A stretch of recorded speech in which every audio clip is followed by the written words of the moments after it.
Hello students, हम लोग direct और इनडायरेक्ट के बारे में अध्ययन कर रहे हैं।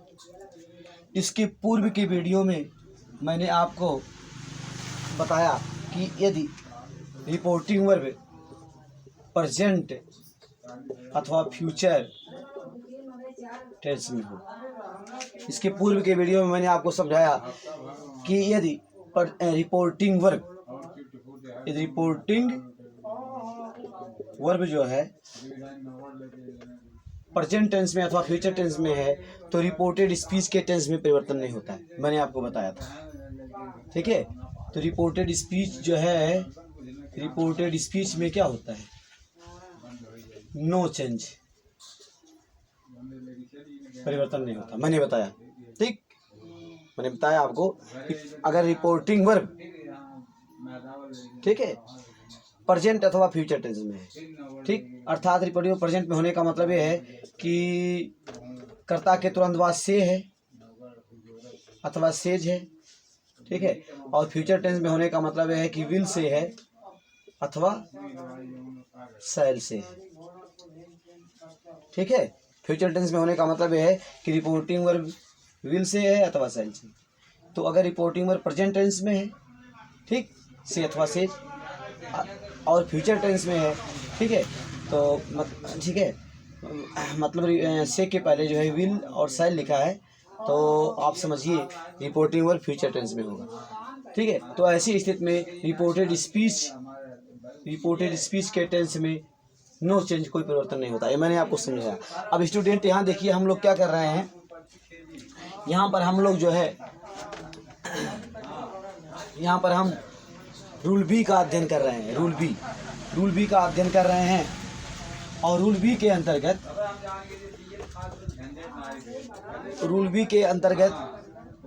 ठीक है, देखिए हमने क्या लिखा है, यदि रिपोर्टिंग वर्ब पास्ट टेंस में हो तो रिपोर्टेड स्पीच का टेंस बदल जाता है तथा निम्न प्रकार से बदलता है। इसके बारे में मैंने पूर्व के वीडियो में, ठीक है, थोड़ा समझाया था, ठीक है। अब इसके बारे में थोड़ा आप यहाँ अच्छी तरह से समझ लीजिए।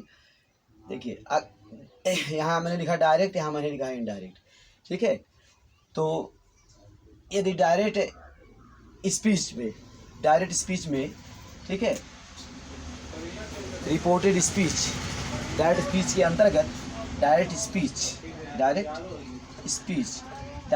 के अंतर्गत जो है रिपोर्टिंग वर्ब, यदि डायरेक्ट स्पीच के अंतर्गत reported speech present indefinite tense में है तो इनडायरेक्ट में जब परिवर्तन करेंगे, ठीक है, तो रिपोर्टेड स्पीच को प्रेजेंट इंडेफिनिट से पास्ट इंडेफिनिट में चेंज कर देंगे, ठीक।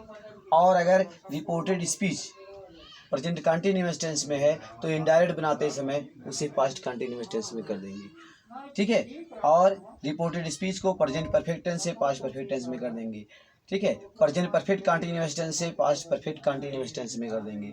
पास्ट इंडेफिनिट टेंस से पास्ट परफेक्ट टेंस में चेंज कर देंगे। पास्ट कंटिन्यूअस टेंस से पास्ट परफेक्ट कंटिन्यूअस टेंस में चेंज कर देंगे। इसे आप समझिए। और अगर पास्ट परफेक्ट टेंस है और पास्ट परफेक्ट कंटिन्यूअस टेंस है तो ऐसी स्थिति में नो चेंज। यदि reported speech past perfect tense में है अथवा पास्ट परफेक्ट कंटिन्यूअस टेंस में है तो इनडायरेक्ट बनाते समय नो चेंज, उसमें कोई परिवर्तन नहीं होता है। और विल का कुड कर देते हैं, शैल का शुड कर देते हैं, कैन का कुड कर देते हैं, मे का माइट कर देते हैं। इसको मैंने पूर्व के वीडियो में भी थोड़ा समझाया था, ठीक है। अब यहाँ थोड़ा अच्छी तरह से आप समझिए। तो ये है स्टूडेंट, आप इसे दिमाग में रखिए, ठीक है। अब देखिए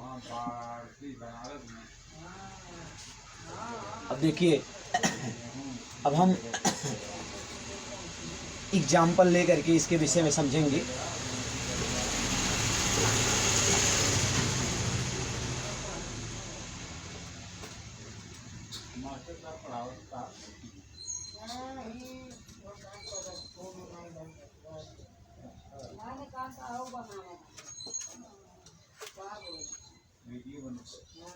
देखिए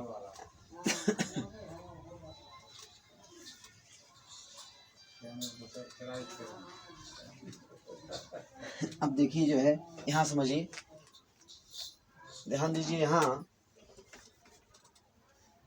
इसको दूसरे तरह से इस प्रकार समझिए।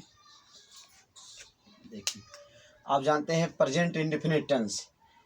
प्रेजेंट इंडेफिनिट टेंस जो होता है, इसमें आपको पता है सब्जेक्ट के तुरंत बाद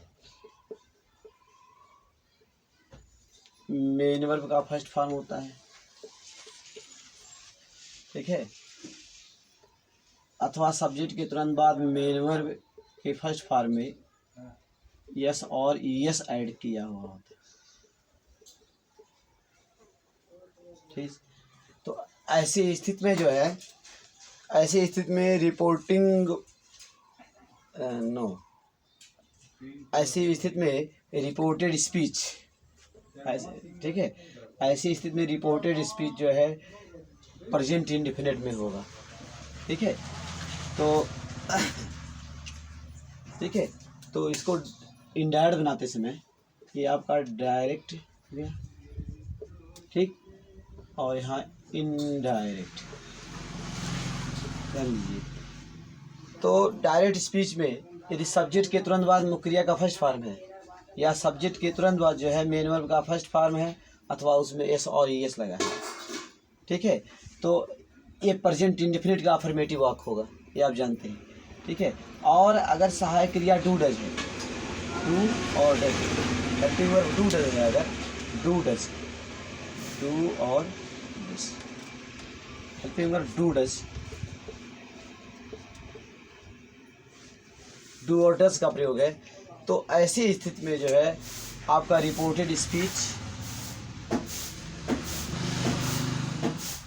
प्रेजेंट इंडेफिनिट टेंस में होगा, प्रेजेंट इंडेफिनिट टेंस, ठीक है।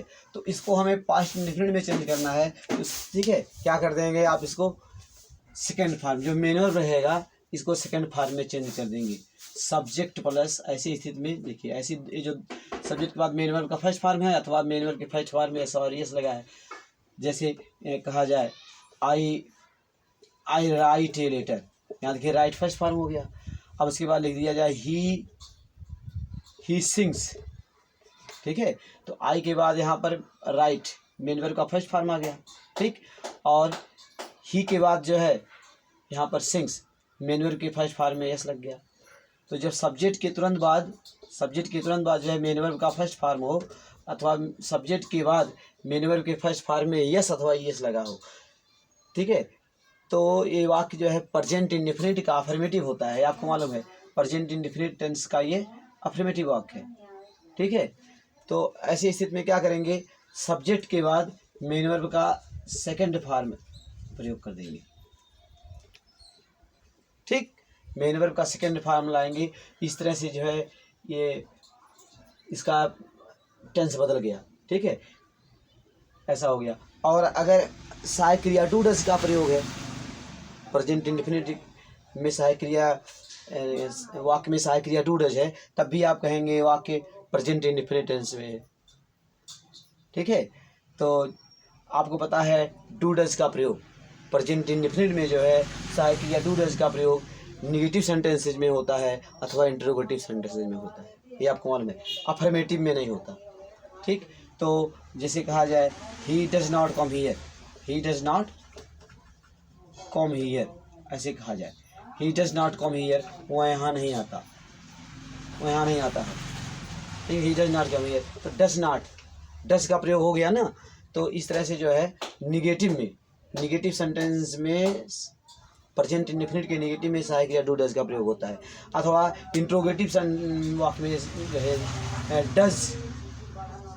Does he go to school,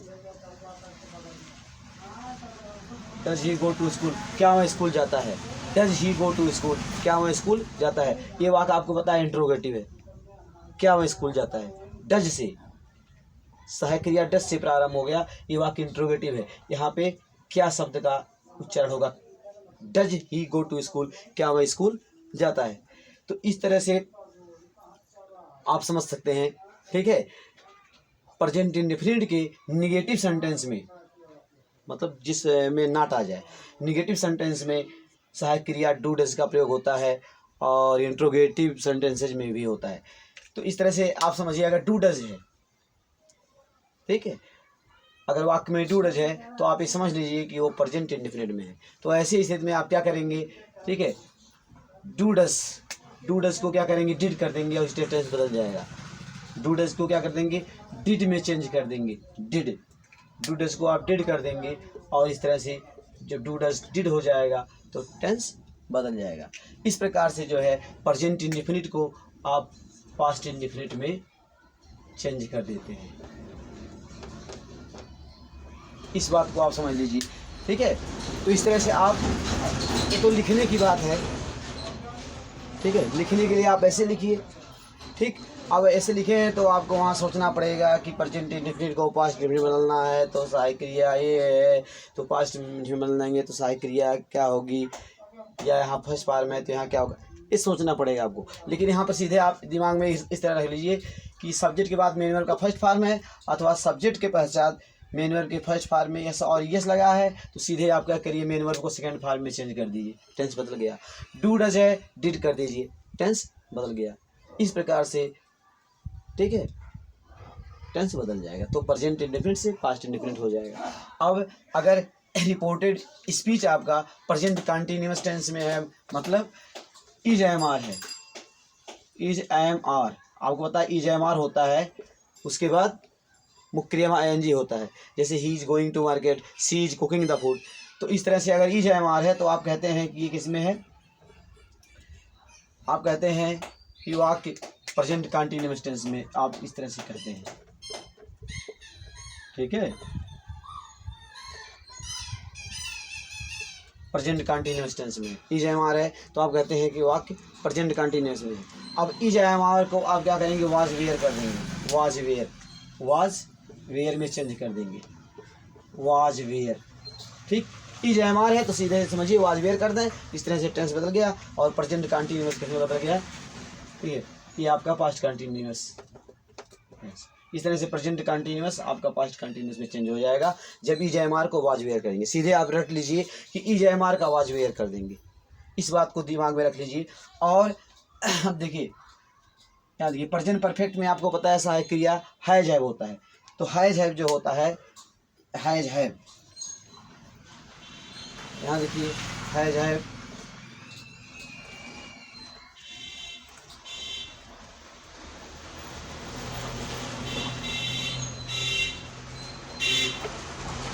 ठीक है।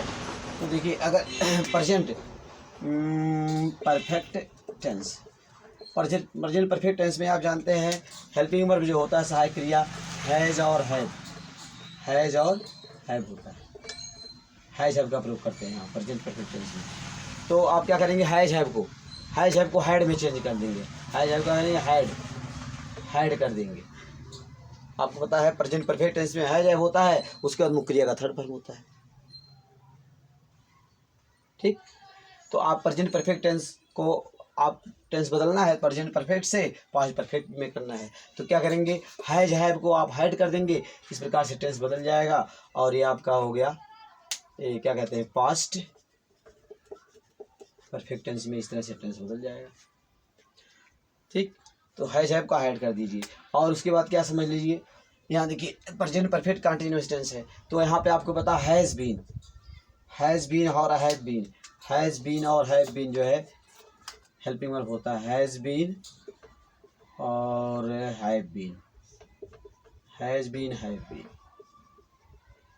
आपको पता है he has been singing a song for 2 hours, I have been teaching English, I have been teaching the English for 3 hours और for 2 hours, ठीक है। तो ऐसे ही यहाँ पर हैज़ बीन हैव बीन होता है, तो हैज़ बीन हैव बीन आपको पता है कि प्रेजेंट परफेक्ट कंटिन्यूअस टेंस, ये क्या होता है आपको पता है, प्रेजेंट परफेक्ट कंटिन्यूअस टेंस, ठीक है। प्रेजेंट परफेक्ट कंटिन्यूअस टेंस जो होता है, प्रेजेंट परफेक्ट कंटिन्यूअस टेंस, इसकी सहायक क्रिया हैज़ बीन हैव बीन है, तो आप क्या करेंगे, हैज़ बीन हैव बीन है, सीधे क्या करेंगे, हैज़ बीन होगा अथवा हैव बीन होगा, ऐसी स्थिति में क्या करेंगे, इसे आप हैड बीन कर देंगे, हैड बीन, और हैड बीन का ठीक है। हैज़ बीन, हैव बीन को हैड बीन कर देंगे, इस प्रकार टेंस बदल गया टेंस, ठीक है। इस प्रकार से रिपोर्टेड स्पीच जो है क्या हो जाएगा, प्रेजेंट परफेक्ट कंटीन्यूअस से इस प्रकार पास्ट परफेक्ट कंटीन्यूअस टेंस में चेंज हो जाएगा। आप इसको समझ सकते हैं।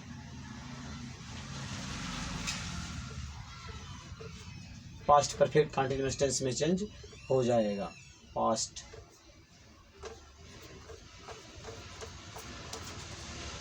Past past perfect continuous tense इस प्रकार से आपका चेंज हो जाएगा यहाँ, ठीक है। तो हैज़ बीन को आप सीधे हैड बीन कर देंगे, इसको आप समझ गए। और पास्ट इंडेफिनिट में देखिए स्टूडेंट, ध्यान देने की बात है, पास्ट इंडेफिनिट कैसे हो सकता है। देखिए पास्ट इंडेफिनिट टेंस जो होता है, इसके अफर्मेटिव वाक्य में जो है सब्जेक्ट के तुरंत बाद मुख्य क्रिया का सेकंड फॉर्म होता है, मेन वर्ब सेकंड फॉर्म, ठीक। पास्ट इंडेफिनिट के अफर्मेटिव सेंटेंस में मुख्य क्रिया का सेकंड फॉर्म, जैसे I wrote a letter, I wrote a letter, मैंने एक पत्र लिखा। आई रोट ए लेटर, मैंने पत्र लिखा। तो यहाँ पर आप देखें सेकंड फॉर्म आ गया, कर्ता के तुरंत बाद मुख्य क्रिया का सेकंड फॉर्म। तो अगर कर्ता के तुरंत बाद मुख्य क्रिया का सेकंड फॉर्म है तो आप समझ लीजिए कि वह वाक्य जो है पास्ट इंडेफिनिट टेंस का अफर्मेटिव है, ठीक है। तो इस तरह से आप समझ लीजिए, ठीक है। तो सब्जेक्ट के बाद जब मेन वर्ब का सेकंड फॉर्म होता है तो आप तुरंत दिमाग का बटन दबाइए और समझ लीजिए कि वाक्य पास्ट इंडेफिनिट टेंस में है, ठीक है। तो ऐसी स्थिति में आप क्या करेंगे, ठीक है, इसको बदलेंगे आप पास्ट इंडेफिनिट टेंस को, मैंने यहाँ बताया पास्ट इंडेफिनिट टेंस को पास्ट परफेक्ट टेंस में, पास्ट इंडेफिनिट को पास्ट परफेक्ट में बदलते हैं। ऐसी स्थिति में आप क्या करेंगे, देखिए सब्जेक्ट तो रहेगा ही, इसके बाद क्या होगा, ये जो मेन वर्ब का सेकंड फॉर्म है, देखिए इसको थर्ड फॉर्म में चेंज करेंगे और उसके पहले हैड का प्रयोग करेंगे, had plus main verb third form. Main verb second form को क्या कर देंगे, हैड प्लस थर्ड फॉर्म में चेंज कर देंगे, ठीक है। सेकंड फॉर्म को थर्ड फॉर्म में चेंज कर देंगे और उसके पहले हैड का प्रयोग करेंगे, ठीक। Subject plus had plus main verb third form. इस तरह से जो है पास्ट इंडेफिनिट को आप जो है पास्ट परफेक्ट में चेंज कर देंगे। इस तरह से पास्ट इंडेफिनिट जो है पास्ट परफेक्ट में क्या हो जाएगा स्टूडेंट, चेंज हो जाएगा पास्ट परफेक्ट टेंस में। इसको समझने की वो ज़रूरत है आपको, ठीक है। तो इस तरह से आप समझ लीजिए, सीधे आप ये समझ लीजिए कि सब्जेक्ट के तुरंत बाद मेन वर्ब का सेकंड फॉर्म है, ठीक। तो आप क्या करेंगे, subject plus had plus main verb third form आप मेन वर्ब ऐसा राइट कर देंगे। इस प्रकार से टेंस बदल जाएगा। उसके बाद और देखिए, तो पास्ट इंडेफिनिट के अफर्मेटिव में ऐसा होता है, और पास्ट इंडेफिनिट के इंट्रोगेटिव और negative interrogative, past indefinite tense का